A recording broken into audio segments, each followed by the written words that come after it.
Yo, balik lagi sama gue Oki di Jangan Lupa Jadi Orang Baik podcast sama Oki Sob. Ini adalah episode gue yang berapa ya episode gue yang ini ya? Ke-21. Gila. Gua udah sampai di sini adalah 19 hari gue bikin podcast. Dan inilah episode ke-21. Karena waktu awal-awal itu gue sempat bikin, ada yang bikin 2 satu hari, ada yang bikin 3. Cuman waktu itu ada yang kayak hari Minggu, hari Sabtu gak gue bikin. Cuman ini secara rata-rata ya. Sekarang gue di hari yang ke-19 gue bikin podcast. Dan ini adalah episode ke-21. Nah, di episode ke-21 ini mungkin akhir-akhir ini gue selalu ngomongin tentang percintaan, romansa, kebucinan, dan lain-lainnya. Kenapa sih gue mau bikin kayak gitu? Karena ternyata yang paling mendapatkan reaksi dari para pendengar gue itu adalah permasalahan cinta. Permasalahan yang dimana kayak gimana sih cara yang gue bikin yang kemarin lah, judul yang kemarin yang kayak yang mau menikah, yang cinta dilawan orang tua, yang jemput terus tapi nggak jadian gitu loh, yang gitu-gitu tuh banyak banget. Dan gue mengerti itu, gue mengerti yang dimana perjuangan untuk menuju yang namanya kayak sebuah titik naik level gitu loh. Gue bilang naik level yang di sini maksud gue adalah menikah. Untuk kalian yang memang mengejar karir dan tidak menikah, itu adalah pilihan kalian. Nggak ada yang salah, nggak ada yang benar. Ini aja permasalahan gimana cara kalian bahagia. Kalau kalian bahagia dengan single, silahkan, nggak ada yang menyalahkan. Kalau kalian bahagia dengan seseorang atau pasangan, bagus, silahkan, nggak masalah. Asalkan jangan pernah menyakiti orang lain, dalam artian jangan pernah kayak merugikan orang lain karena lo pengen mengejar kebahagiaan lo sendiri gitu. Nah, di episode ke-21 ini gue pengen ngomongin yang tentang gimana caranya bukan gimana caranya sih, masing-masing orang itu punya cara tersendiri. Cuman kata yang paling menurut gue itu penting adalah move on. Kalau lo putus, kalau lo patah hati, kalau lo lagi break gitu misalkan, atau lagi rehat pacaran misalkan, dan lo perlu kata yang namanya move on. Move on itu jadi artiannya itu terlalu besar sekarang gitu. Move on tuh kayak kesannya yang kayak aduh gue gak bisa move on, aduh gue gak bisa lepas dari dia gitu loh. Move on itu kalau lo pikirkan secara harafiahnya bahasa Inggris gitu ya, kayak jalan terus, ya kan? Jalan terus. Nah, di saat lo yang dimana lagi putus-putusnya, lagi ngerasa kalau dunia sedang berakhir dan semuanya lagi kacau, dan semuanya bete atau semuanya lagi hitam putih gitu ya. Ini yang ini yang disadari itu adalah orang-orang yang memang sudah melewati ini. Orang-orang yang baru melewati atau baru pertama kali putus, kedua kali putus, dan kayak udah 5 tahun, 6 tahun putus, itu memang kacau. Percayalah, gue juga pernah merasakan itu gitu loh. Dan gue pernah yang namanya titik di bawah juga habis putus, kayak gue kesannya kayak gila kali ya, kenapa gue dikasih cobaan kayak gini gitu-gitulah. Cuman balik ke yang namanya arti harafiah dari move on, jalan terus. Buat hidup lo itu jalan terus dengan apapun alasannya. Lo mau paksa diri lo untuk jalan terus, please jalan terus. Karena disitulah lo bisa menemukan yang namanya obat atau penyembuh rasa rasa sedih lo itu gitu loh. Sekali lagi, orang-orang macam-macam beda-beda. Orang yang A itu bisa move on dengan berdiam diri, meditasi, itu bisa mungkin, gue gak tahu. Atau yang B misalkan untuk keluar, main bareng-bareng sama teman, itu cara dia move on. Atau C paling cepat yang menurut gue adalah pacaran dengan yang lain, secepat mungkin untuk lu bisa melupakan. Cuman apapun caranya, ujung-ujungnya adalah lu harus jalan terus dengan pekerjaan lu, dengan relationship lu dengan orang tua, dengan teman-teman lu, sahabat-sahabat lu. Dan yang di sini itu yang paling penting gitu loh. Yang paling penting adalah please jalan terus. Gue bisa ngerti yang dimana kalau pertama kali atau awal-awalnya putus cinta itu di saat di umur kita yang zamannya 20-an, 21, 22 atau 17, 18 kalian udah pacaran dan kalian putus dan kalian sayang banget sama pasangan kalian dan kayak ditinggal lagi sayang-sayangnya lah yang kayak gitu-gitu. Nah, please, itu memang kayak apa ya? Kayak sebuah fase yang harus dilewati oleh semua orang menurut gue. Dan fase ini itu lu bisa memilih untuk bisa bereaksi dalam fase ini.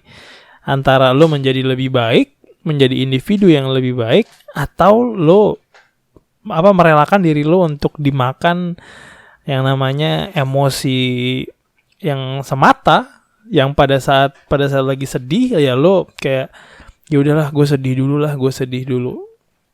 Nah, di sini gue berbikin poin-poin. Poin pertama itu adalah setelah lo putus itu belajarlah mengenal diri lo sendiri. Belajar kayak gimana cara lo mengatasi masalah. Belajar kalau yang namanya lo harus bisa memisahkan kerjaan, kehidupan profesional lo dan kehidupan pribadi lo. Itu harus lo bisa pisahkan. Agak nggak lucu kan, misalkan lo lagi meeting, pas lagi ditanya yang kayak Mawar gimana presentasinya gitu. Nggak tahu itu mah pahit juga kayak hati gue. Nah, yang kayak gitu-gitu kan agak-agak bucin gitu, agak-agak najis, agak-agak ngeselin buat orang-orang yang ke situ emang untuk bekerja gitu loh, malah dengerin curhatan lo di situ. Nah, di situ maksud gue kenalilah diri lo sendiri, kenalilah gimana cara lo untuk bereaksi terhadap sebuah masalah. Gimana caranya lo bisa menjalankan walaupun lo merasa sedih gitu, walaupun lo merasa kacau, cuman lo harus bisa mengesampingkan itu dulu untuk bisa bekerja secara profesional gitu maksud gue. Cuman itu menurut gue bukan hal yang bisa langsung dilakukan gitu, bisa langsung tiba-tiba gue putus gue langsung jago gitu kan. Kayak gue pun secara pribadi pun yang waktu gue lagi kacau-kacaunya juga gue lagi malas ngapa-ngapain, gue nggak mau kesana, gue nggak mau kesini, gue nggak mau ketemu teman-teman gue mau di kamar aja, gue mau nangis, gue mau sedih gitu loh. Agak kedengarannya bucin, cuma gue kena kedengarannya agak najis, cuman ya nggak tahu deh, gue itu kayak mungkin nggak ada yang ngasih tahu gue juga gimana caranya move on dengan baik dan benar gitu, nggak ada bukunya juga, nggak ada kisi-kisi move on terbaik 2019 gitu, nggak ada juga. Dan ya udahlah, gue melakukan apa yang pada saat itu menurut gue benar. Ya waktu itu gue kayak masih kayak denial gitulah, masih kayak aduh bisa kok nih, bisa gue bisa balikan, bisa kok nih, bisa yang kayak gitu. Nah, di situ percayalah, maksud gue itu yang berbicara bukan hati gitu loh. Itu yang berbicara kayak cuman akal bulus aja sih. Dan gue bisa ngomong gitu karena gue udah melewati itu gitu loh. Dan kalian yang sedang mengalami atau nantinya mengalami, dan iya jangan sampai juga ya, maksud gue jangan sampai kalian sakit hati juga. Cuman andaikan kalian mengalami, kalian ingat kata-kata ini dulu gitu loh, yang dimana kalian bisa belajar untuk mengenal diri sendiri. Itulah poin pertama. Poin kedua itu kalau bisa kalian traveling, kalian pergi kemana. Solo traveling itu jauh lebih bagus. Pergi sendirian kemana. Kalau kalian base-nya di Jakarta, kalian ke Jogja, tempat yang aman untuk para misalkan perempuan. Untuk solo traveling itu tempat yang sangat aman. Lo ke Jogja, lo tinggal misalkan di Prawiro Taman gitu kalau kalian agak-agak fancy. Dan kalau kalian ngerasa lebih pengen di desa banget gitu ya, agak ke pinggir lah, ke Wates gitu misalkan. Atau kalian kalau lebih fancy lagi, kalian ke Bali, solo traveling, ketemuan sama orang, nongkrong sama bule, ketemu teman baru, nyantai. Tapi apapun itu, kayak lakukan aja. Kalau lu bisa traveling. Kalau lu bisa pergi, silahkan pergi. Cari suasana baru gitu loh. Dan ini bisa dilakukan dan terserah kalian mau lakukan apa enggak. Cuman buat mereka menyesal, buat pasangan lu itu yang memutusin lu itu menyesal. Gimana caranya? Update coy. Update seupdate-update-nya. Instagram, Facebook, Twitter, Path, Friendster kalau masih ada ya kan. Kalau Tinder mainkan luar biasa. Nah, apapun itu, kasih tahu ke dia kalau lu itu bahagia tanpa dia. Agak ngegas, cuman kayak nggak apa-apa. Itu gitu feels good aja gitu lah. Karena menurut gue yang kayak, cuy, gue terlalu perfect untuk nggak lo kejar gitu. Agak najis sih, cuman itu cara gue gitu. Cara gue untuk yang namanya move on. Untuk cara gue untuk jalan terus gitu. Have fun lah sama teman-teman lo. Pergi kemana bareng teman-teman lo, ke Bali, misalkan ke Lombok, ke Bunaken, ke Manado. Silahkan jalan-jalan dan update. Jangan lupa update sob. Ya, jangan lupa update. Lo happy. Lo gak ada dia pun sama happy-nya gitu loh.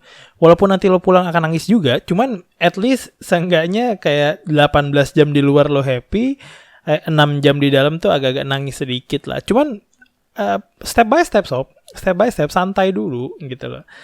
Awal-awal ya gitu deh. Nanti kalau akhirnya pada belakangannya lo udah ngerasa yang dimana lo bisa ngatur emosi lo bisa ngatur perasaan lo.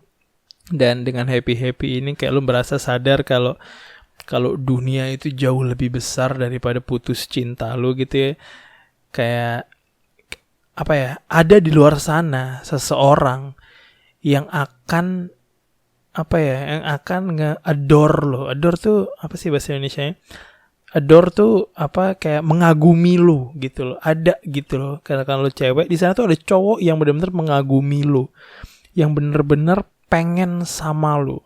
Yang benar-benar memilih untuk berada bersama lo. Gitu, bukan secara terpaksa, tapi dia memilih untuk meluangkan waktunya untuk bersama-sama dengan lo. Gitu. Untuk next pointnya itu beneran paksa diri lo untuk keluar. Kenapa bisa gue bilang kayak gini? Paksa diri lo untuk keluar itu lebih ke arah kayak kalau lo diem di rumah, kalau lo diem di apartemen, diem di kosan, itu lo akan ujung-ujungnya menjadi bucin pada umumnya. Bucin pada umumnya itu adalah ngelihat foto, ya kan, masih stalkingin social media mantan, dan itu yang akan menghancurkan lo pelan-pelan. Nanti begitu lo ngelihat sana, ngelihat sini, foto-foto, nanti akan muncul sebuah bibit yang dimana bibit harapan. Bibit harapan itu akan muncul nih macam inception cuy. Kayak bibit kecil, sebuah ide kecil yang dimana akan ngomong kayak lo masih ada kesempatan untuk bisa mendapatkan dia lagi. Nah, itulah bibit yang harus lo bakar secepat mungkin. Gimana caranya? Hapus semuanya. Hapus semua memori-memori lo dengan mantan. Karena lo memang beneran udah siap untuk, maksud gue, kalau lo udah, gue gak mau lagi, maksud gue kayak ini memang mantan lo dan lo udah ready untuk next. Nah, kalau lo pengen yang cepet, itu adalah hapus memori itu semua. Gitu. Gue gak tahu ya, kalau lo putusnya tuh baik-baik atau jahat-jahat gitu ya, gue gak tahu. Cuman kalau lo mau menghancurkan bibit harapan tersebut, itu ilangin deh tuh semua memori-memori. Dan percayalah, bibit itu bisa datang tanpa lo sadari. Dan itu akan menghancurkan lo pelan-pelan. Ya, jangan biarkan diri lo itu berdiam di dalam kamar. untuk mengenang memori-memori yang indah, bucinian luar biasa itu hati-hati, gengs. Ya. Dan yang paling terakhir itu adalah jangan lupa untuk menangis. Kasih waktu diri lo itu untuk yang namanya bersedih. Nangis sekejar-kejarnya nangis sekacau-kacaunya nangis. Kayak biarkan diri lo kayak menyalahkan diri lo sendiri mungkin gitu ya, nangis sekejar-kejarnya sampai lo salahin, dan biar lo tahu itu adalah titik terbawah lo. Nah, setelah lo nangis, lo akan jauh lebih lega. Layaknya kalau misalkan lo kekenyangan, kalau lo muntah, lo akan lebih lega. Kalau lo mabok atau lo sakit atau lo pusing, kalau lo muntah, lo akan lebih lega. Paksa diri lo untuk muntah, paksa diri lo untuk nangis. Kalau lo bisa nangis ya, kalau lo nggak bisa nangis ya udah nggak apa-apa. Cuman kalau lo bisa nangis, jangan sok-sok ditahan kayak lo kuat kok, gue nggak mau nangis gitu. Kayak nangis di waktu lo sendiri gitu loh. Nggak usah nangis di tengah-tengah mall atau di tengah-tengah tongkrongan gitu. Jadi drama, bray. Nah, ini nangis saya di kamar sendirian, kayak renungkan semuanya. Cuman ini adalah kayak sekali doang gitu loh. Menangis kayak setiap hari atau menyesali setiap hari itu nggak akan membantu move on lo. Itu akan menghancurkan lo pelan-pelan. Dan gue bisa bilang ini ada hal yang sangat krusial itu karena di luar sana masih banyak anak-anak muda gitu ya, atau anak-anak yang sudah tua tapi belaganya masih anak muda. Ini tuh ngerasa kalau dia nggak bisa mendapatkan perempuan atau cowok tersebut atau pasangan itu, kayak hidupnya tuh hancur. Kayak dia nggak ngerasa ada alasan kenapa kalian gagal. Ada alasan kenapa lo nggak bisa sama mantan lo yang itu. Ada alasan kenapa lu memang tidak mendapatkan dia. Alasannya banyak, mau agama, orang tua, emang lu nggak suka cara dia nge-treat orang kecil, lu nggak suka cara dia menghadapi isu atau masalah, lu nggak suka dengan temperamennya, dan macam-macam gitu loh. Dan itu ada alasannya. Cari. Dalam artian alasannya itu, kalau memang kalian udah selesai, ya alasannya itu pasti ada gitu loh. Dan gue gak pernah musingin masalah tersebut. Gue gak pernah musingin yang namanya kenapa sih gue gak bisa dapet gitu. Lebih ke arah kayak ini balik lagi ke religius, jiwa religius gue.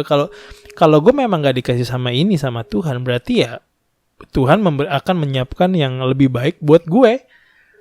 Gitu. Jadi gue nggak ambil pusing, gue nggak kayak oh ya udah putus. Nah, yang waktu itu yang pernah gue bilang di podcast sebelumnya, di episode sebelumnya itu kayak kalau ada orang yang selingkuh, pasangan lo selingkuh dan lo masih berharap untuk dia nggak selingkuh lagi dan balik lagi sama lo, itu absolutely stunningly moronic, jujur. Ya, gue ngomong ini langsung ke depan telinga lo deh, ini kalau bukan face to face ya, depan telinga lo nih, gue ngomong di depan congor telinga lo nih. Kalau lo ngerasa ada pasangan lo atau beneran udah terbukti pasangan lo itu selingkuh dan lo masih mau balikan sama dia, lau itu goblok. Gue bisa bilang itu langsung ke lo. Ya, itu GOBLOK, goblok. Sekali lagi, kalau sekalinya pasangan lo itu yang namanya selingkuh, dia akan mengulang selingkuh tersebut. Kenapa? Karena lo sudah memaafkannya gitu loh. Gue gak tahu buat kalian, kalau yang seperti gue akan selalu ngomongin ini dan gue akan selalu mengulang ini, kayak kepercayaan gue itu hanya sekali. Sekalinya kepercayaan gue dihancurkan, itu gak akan pernah balik lagi.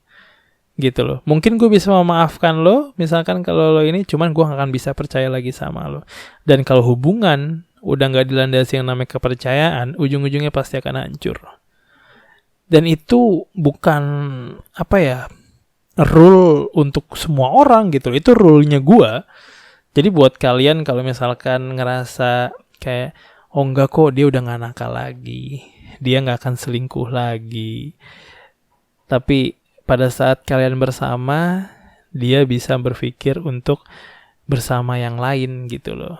Dan dia nggak mikirin perasaan lo gimana kalau misalkan lo tahu kalau dia itu selingkuh atau dia itu suka sama yang lain. Dia membagi perasaannya. Dibayangkan kayak lo memberikan cinta 100%, dia membagi cintanya 50%. Gitu. Menurut lo apakah itu fair? Enggak. Tapi apakah lo peduli? Enggak juga, karena lo minta dia balikan gitu. Kayak lo merendahkan diri lo sendiri gitu. Gue di sini bukan orang yang akan kayak lo cerita tentang A atau B gitu ya. Cuman kalau lo merendahkan diri lo sendiri, jangan harapkan orang lain itu ngangkat lo gitu loh. Jangan harapkan orang akan ngelihat martabat lo yang ya orang akan memperlakukan lo sesuai dengan apa yang lo berikan ke mereka. Respect yang lo berikan ke mereka, yang itu yang akan mereka tangkap dan mereka akan membalikan respect itu gitu loh. Jadi kalau lo merendahkan diri lo, ya I'm sorry, lo akan direndahkan gitu loh. Cuman kalau lo tahu value lo tahu nilai lo tahu kayak lo berhak yang A, B, dan C, orang akan nge-treat lo, akan memperlakukan lo sesuai dengan apa yang lo jual gitu loh. Dan itu adalah sesuatu yang common, yang nggak tahu deh disadari atau enggak gitu ya. Cuman itu sesuatu yang paling biasa lah. Dan yang kayak gitu-gitu tuh pada nggak sadar, atau emang belum sadar sih, karena emang masih belum waktunya, masih kurang kurang pengalaman gitu ya.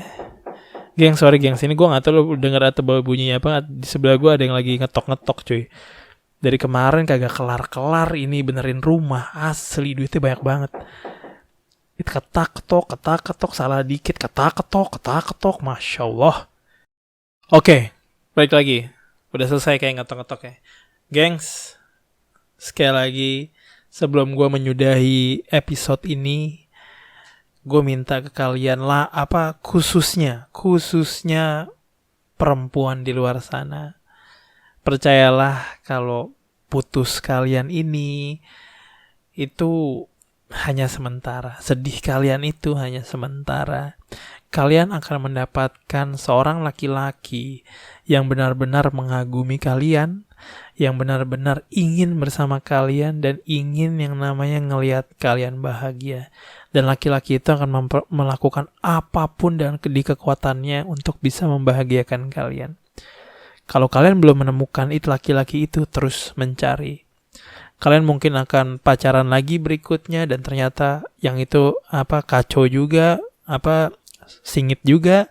Ya sudah, move on lagi, cari yang lain, cari lagi terus, pacaran lagi, ternyata nggak cocok, putus lagi, pacaran lagi, nggak cocok lagi, putus lagi. It's okay. Kalian masih muda, kayak lakukan itu, keburu lo menyesal. Keburu lo yang dimana kayak ya udah deh gue menikah aja lah karena yang ada yang ini doang gitu loh. Please man, please. Pernikahan itu okay, dikatakan penting gitu loh. Cuman lebih ke arah lebih pentingnya lagi adalah menemukan seseorang yang bisa diajak berjuang bareng gitu loh. Yang bisa diajak komunikasi bareng, yang bisa diajak kerjasama bareng. Gitu loh. Kalau lo gak bisa menemukan itu di pasangan lo, jangan, sabar. Jangan gegabah karena lo pengen nikah. Nikah itu cuman kayak seonggok kertas yang menyatakan kalau lo sudah menikah, itu doang. Cuman kalau lo nanti balik ke rumah dan pada saat gak ada siapapun selain lo dan pasangan lo, tapi lo gak bisa berkomunikasi dengan dia, kalau lo gak bisa ketawa-ketawa dengan pasangan lo, kalau lo cuman bisa berhubungan dan mempunyai anak, mempunyai keturunan, kerja, cari uang, tapi kalau lo nggak bisa menikmati itu, percuma. Lo mengharapkan sebuah ketenangan, lo mengharapkan sebuah keamanan dari pasangan lo. Pasangan lo mempunyai uang yang banyak, iya. Lo bisa belanja apapun yang pengen lo beli, iya. Cuman yang namanya keamanan, yang namanya kenyamanan itu sangat mahal yang gak bisa dibeli dengan uang gitu loh. Gimana cara mendapatkan itu? Pilih dengan baik. Pilih sesuai dengan standar lo. Pilih dengan cara lo. Bukan cara orang lain, bukan standar orang lain. Dan ya, yang paling penting adalah bukan menurut timeline orang lain. Lo menikah dengan timeline lo menikah dengan orang pilihan lo, dan menikah dengan cara lo. So please, kalau kalian sedih sekarang, percayalah, nantinya lo akan namanya keluar sebuah terowongan gelap itu dan lo menemukan sebuah secercah harapan di pasangan lo ini. Kalau masih belum mendapatkan, cari terus sampai lo mendapatkan. Karena percayalah, lo itu berhak untuk mendapatkan yang terbaik. Jangan pernah minta maaf untuk orang-orang yang kayak jangan pernah minta maaf karena lo mengharapkan yang paling baik untuk diri lo. Jangan pernah. Karena sekali lagi, lo memang pantas untuk mendapatkan yang terbaik. Gue udah mendapatkan yang paling terbaik buat gue. Sekarang saatnya kalian untuk mencari yang terbaik buat kalian. Bagikan podcast ini ke teman-teman kalian. Siapa tahu kalian bisa membantu teman-teman kalian yang sedang dirundung awan hitam kesedihan gitu ya. Lagi menangis-nangis, lagi ngoes-ngoes dompet yang ada foto mantan berdua gitu kan, lagi di Dufan misalkan, atau lagi main time zone di Amazon, yang lagi sedih-sedih gitu, kasih podcast ini ya kan. Siapa tahu tambah sedih. Ya, I'm sorry kalau tambah sedih, cuman kalau lo bisa move on, jalan terus, gue akan sangat bahagia. Dan lo pasti akan sangat bahagia juga. Terima kasih banyak lo udah mendengarkan podcast ini. I'll see you around. Peace.